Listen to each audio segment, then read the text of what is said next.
Olá pessoal, tudo bem? Eu sou o pastor Giovanni, eu tenho uma palavra de Deus para o seu coração. Nessa manhã preciosa que Deus preparou para nós, que coisa linda, né? Que coisa maravilhosa.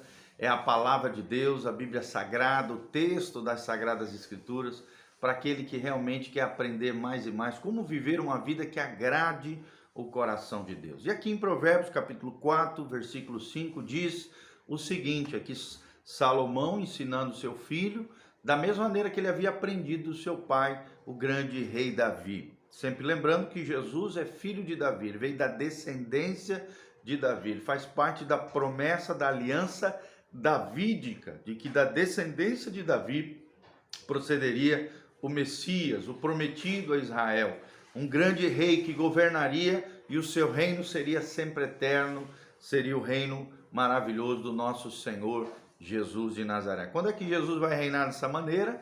É lá no milênio, né? No reino milenial, que ainda não aconteceu, mas vai acontecer brevemente, porque Jesus está voltando, tá bom? Então prepare o seu coração, abre o seu coração para aquilo que Deus quer falar conosco. Provérbios capítulo 4, versículo 5, a Bíblia Sagrada diz: adquire a sabedoria, adquire o entendimento, não te esqueças e nem te desvie das palavras da minha boca. Então aqui é um pai espiritual, um pai natural, ensinando seus filhos, dizendo: filho, olha, adquire a sabedoria, adquira entendimento, porque não te esqueça das palavras que têm saído da minha boca. Aqui nós vemos a tradição, né, de deixar um legado dos pais aos filhos, um legado de sabedoria, um legado de entendimento, um legado de inteligência espiritual transpassado através de princípios e valores de Deus, princípios e valores do meio cristão. Até hoje, né, o povo israelense, o povo hebreu, o povo judeu tem essa coisa maravilhosa de passar o legado, de ensinar. Nós vemos lá em Deuteronômio 6, né, onde a Bíblia Sagrada nos ensina que os pais devem ensinar aos seus filhos a palavra de Deus, os mandamentos do Senhor em todo o tempo, na mesa, na rua, né, ao deitar, ao levantar. É função dos pais passarem sabedoria do alto, os princípios e valores do reino de Deus e o entendimento das coisas acerca da palavra de Deus. Versículo 6, o texto sagrado diz: não a abandones e ela te guardará. Não abandone o quê? A sabedoria de Deus. Não abandone ela. Pelo contrário, guarde ela no seu coração. Ama, diz o texto sagrado, e ela te preservará. Então, se você quer ser preservado das dores, do sofrimento, das lutas, dos problemas, aprender a sair dos problemas, das lutas, das dificuldades com rapidez, com facilidade, só tem um jeito: através da sabedoria do alto, através da sabedoria de Deus. Não abandone a sabedoria.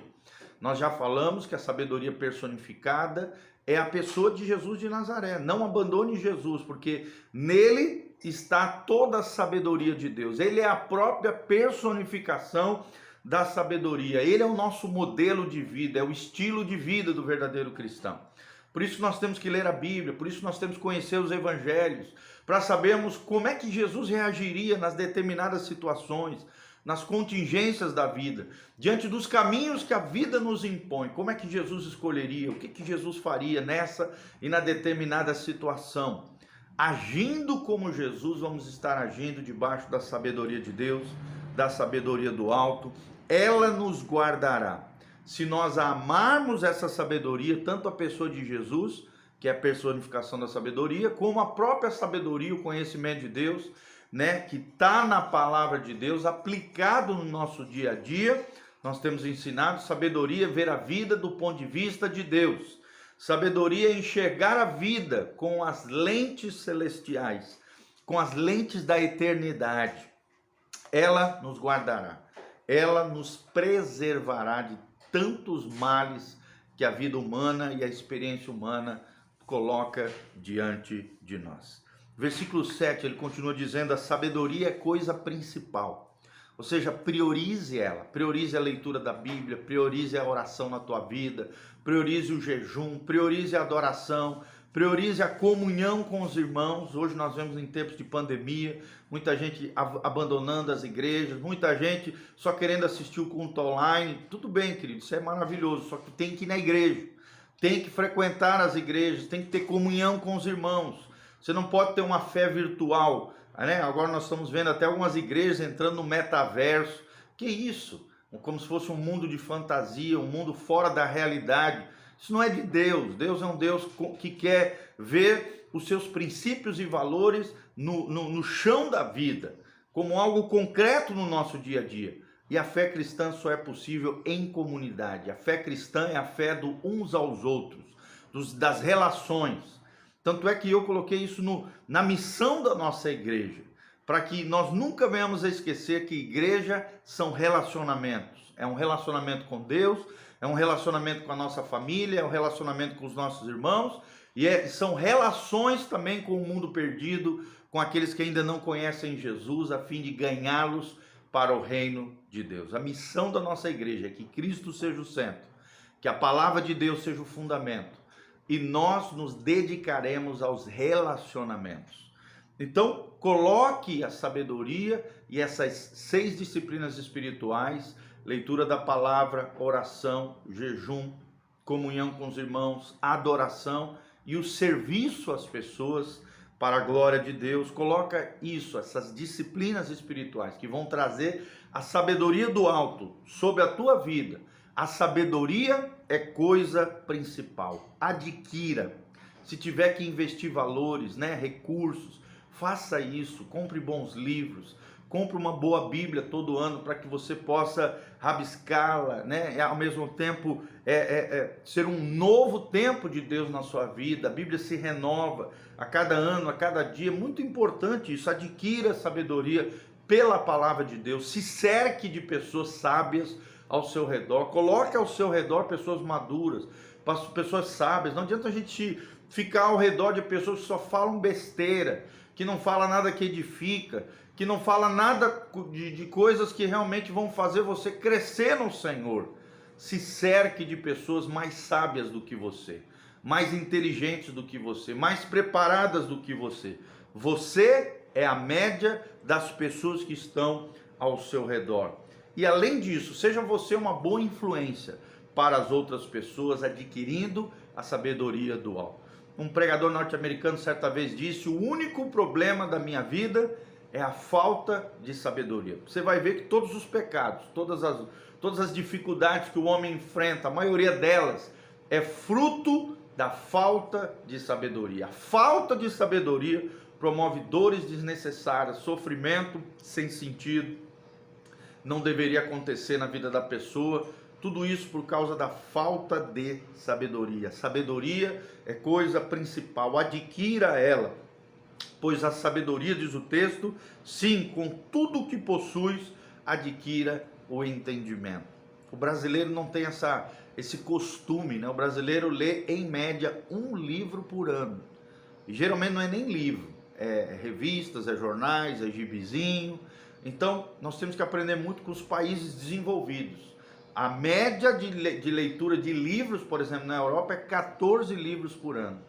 E nos Estados Unidos é 11. E aí a gente entende por que esses países estão sempre na frente em questões econômicas, financeiras, mundiais. Porque são pessoas instruídas, são pessoas que estão buscando, adquirindo. Existe uma cultura, né, de erudição, uma cultura de literatura, uma cultura de leitura. Às vezes no livro de uma pessoa você aprende coisas que a pessoa demorou a vida inteira para aprender. E você lendo o livro dela, claro que você não consegue absorver tudo, mas que seja 10%, 20% daquilo que a pessoa demorou a vida toda para aprender, os relatos, os ensinamentos, né? Então faça isso, seja um leitor, tenha sabedoria, adquira o entendimento, né? Pague o preço para que você possa crescer e florescer no Senhor. Literaturas boas, livros bons, né? Livros de teologia, livros que realmente sejam edificantes. Não vai ficar lendo abobrinha. Hoje mesmo, quando eu abro um livro, nas primeiras páginas eu já sei se o livro presta ou não, se é bom ou não, se vale a pena ou não eu dedicar tempo para aquela literatura. né? Tem livro que é só abobrinha. Não, faça isso, dá uma olhada, né? Se precisar, pergunte pra a gente pode te indicar literatura abençoada. Adquira sabedoria, sabedoria é coisa principal. Sabedoria não tem a ver com idade, tem a ver com maturidade, tem a ver com responsabilidade, tem a ver com adquirir o entendimento do alto, o entendimento que vai fazer toda a diferença no seu dia a dia, nas suas escolhas, na sua casa, na sua família. A sabedoria é coisa principal. É o grande ensinamento que nós temos hoje, através do versículo 4, 5 e 6 e 7 aqui do livro de Provérbios, capítulo 4. Tá? Espero de alguma maneira ter edificado a sua vida, que você cresça na graça, no entendimento, no conhecimento e na sabedoria do alto. Lembre-se, a sabedoria de Deus glorifica e exalta a Deus e traz a resposta para os problemas e dilemas do nosso dia a dia. A sabedoria do homem promove a glória humana, a vanglória, a arrogância, a prepotência, a altivez de espírito. Não é isso que Deus está falando. O que Deus quer é que sejamos sábios do ponto de vista de Deus. Amém? Que Deus abençoe a sua casa, a sua vida, a sua família. Que você tenha um feriado abençoado na presença do Senhor. Aqui debaixo tem todos os links com as nossas informações, a maneira de como você pode contribuir, exercer a sua generosidade conosco através da sua semente. Sua semente hoje prepara você para o futuro amanhã. E não só isso, também tem os horários dos cultos, tem todas as informações da nossa igreja, todas as informações. Dá um joinha, compartilhe esse vídeo com outras pessoas, siga o nosso canal do YouTube, aperta no sininho aqui. Vamos caminhar junto, nos conectar no conhecimento, na graça e na sabedoria do alto. Em nome de Jesus, amém e amém.